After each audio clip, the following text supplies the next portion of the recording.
LMPD car having a bit of a turbo problem. Is that going to set the bodywork alight? The marshal's ready, and in fact it gets bigger and bigger, and this is not what we want to see, but actually starting the engine puts the fire out, ironically. Oh dear me, that's the LMP2 Lotus Praga car, the 32, going straight on at the Mulsanne corner. Dear, I hope that they're going to be able to get that one out as the number 2 Audi continues to lead this motor race. Loic Duval, the man who sped to the pole position at the helm of the V6 diesel 4-wheel drive Audi. Out of the pit lane, releasing the pit lane speed limiter from 60 kilometers an hour. That's just 36 miles an hour, and already look at the speed, such as the acceleration of the car. Now, this is the 46-year-old Raymond Narak with the IMSA Porsche in the GT Am class. He's having a great run with the 76 car, isn't he?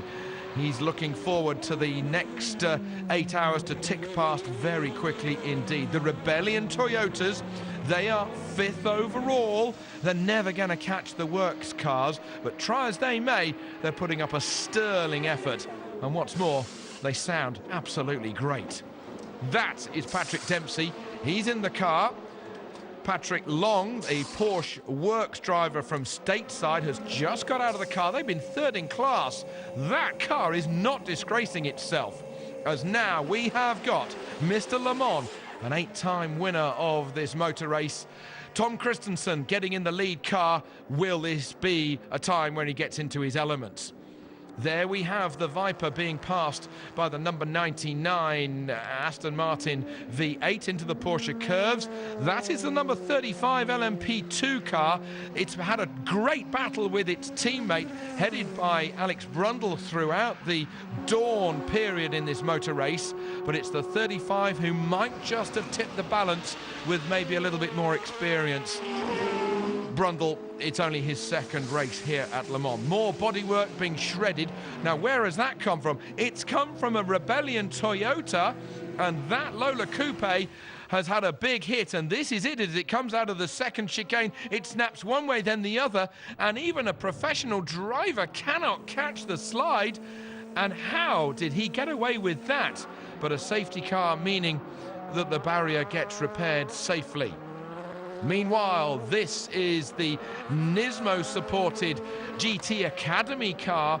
That has got Ordonez Mardenborough and Michael Krum on board, and that's one of the GT Pro Aston Martins, and that is Makovici, who's had a crash. Oh, and everybody's getting caught out with this weather. He's coming out of the chicane. It snaps one way, then the other, and this was a car that could have won the class, and it's going nowhere. This is one of the best GT drivers in the world, and that is Nakajima going off. This is a car in 3rd position overall in the Le Mans 24 hours, and how lucky was he not to collect one of the IMSA Porsches. Sector 1. Copy, sector 1 wet. Big rain clouds on the horizon.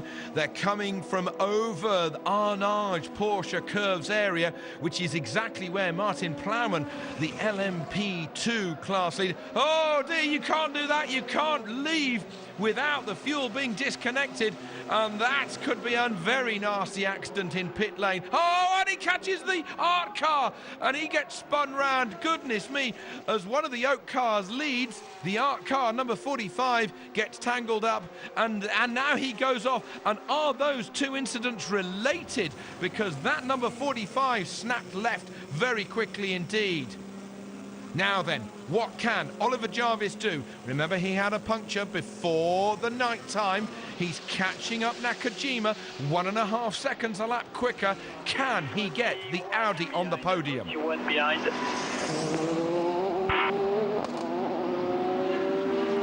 The Toyota of Nicolas Lapierre, it lost 70 seconds when he had that problem yesterday. Last lap, 2 seconds faster than Toyota. And there's a barrage of information coming from the pit wall to these drivers. Can they compute all the information? Yes, of course they can. Is that Toyota quicker as it tips it into the left-hander? It's trying to make the pace. It's up to 3rd position as the number 3 car has dropped to 4th. But still leading the Le Mans 24 hours is the number 2 car of Christensen, Duval and Alan McNish taking to the edge of the Mulsanne Straight. That's a risky manoeuvre for the Toyota, but it's got to make hay. It's got to keep the pace. It's got to keep the pressure on these Audis if the Toyota Motor Company has a chance of beating Audi here at Le Mans. Remember, the Japanese have only ever won here once before, and it's going to be very close. And these two LMP2 cars, they may be battling. That's one of the Boutsen cars, the Boutsen entry, that nearly squeezed the Toyota into the barrier past the plane trees on the left-hand side there. They're going to be heaving a big sigh of relief, lucky to get away with that. Meanwhile, coming down the hill, the Corvette, the Porsche, and a big rain cloud behind them. That is the ARC car, the number 497, and that is the Toyota. That is fourth position going off at the Porsche curves, and he had no steering at all. There's a torrential downpour here. They did predict that there would be some rain, and here we are with an hour and a quarter still remaining, and there is an Oak car. That's the leader of LMP2. It's off. And this is why they can't even keep these cars in a straight line. And that's a massive hit for the number 46 car as it goes into the barrier. How did the Oak Racing Nissan get away with getting involved with somebody else's accident and get away with it? And this is the Lapierre car that we saw go into the tyre wall. We saw Lapierre actually getting out of the car, but he's got back into it because he can limp that car back to the pits. Here, though, is the number one car. It's in the pits. What tyres are they going to put on? This car has laps to spare.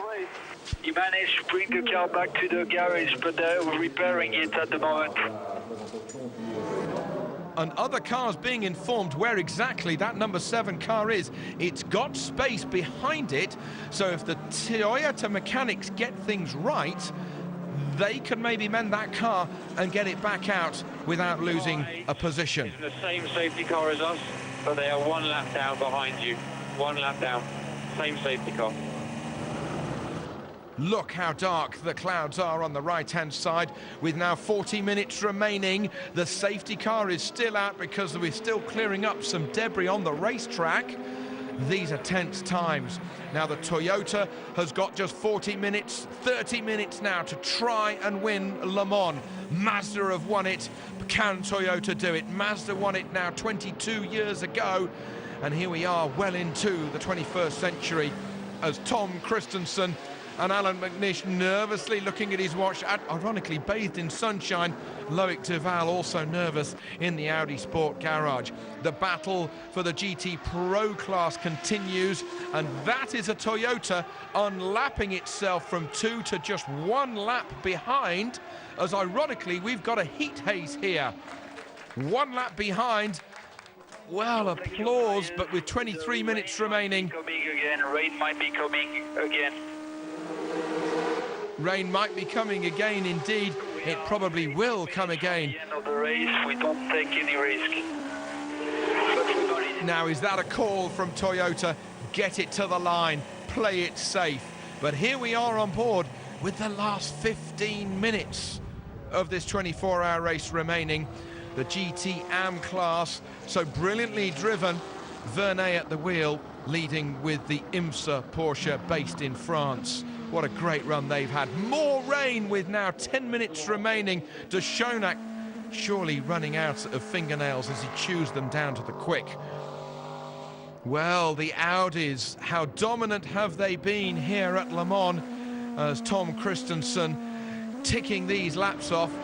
And these guys got to be careful as they come through the Porsche curves once more. We saw Lapierre go in there, and in fact the Toyota just checking pace, going back half a notch so that he doesn't have to do another lap. He needs to be sure that he can get to the finish on the fuel that he's got in that car.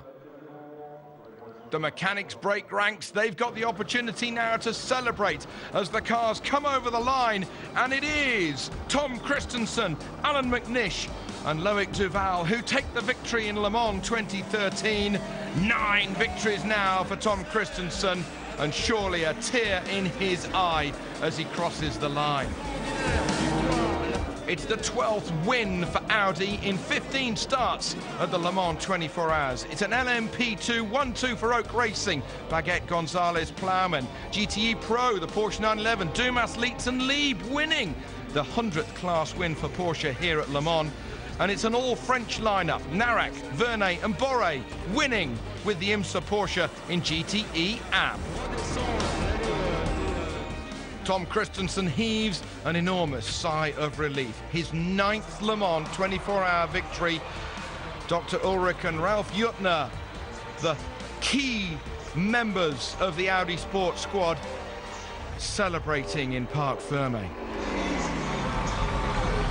But it's a victory for the Dane that is tinged with an element of sadness after the tragic loss of Alan Simonsen on only the 3rd lap of this race. Adam Simonsen du Danemark qui nous a quittés hier en début de course. We love you. Yeah. We love you. What a dream.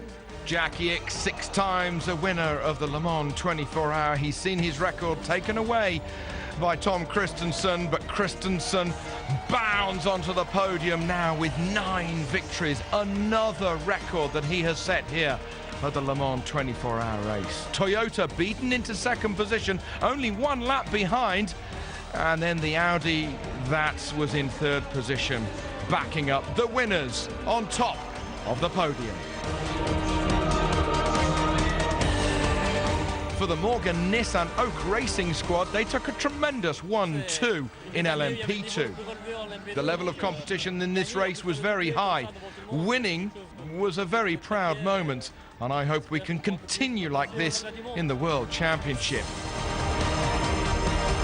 In GTE Pro, it's a 1-2 for Porsche, a sad 3rd for the Works Aston Martin crew.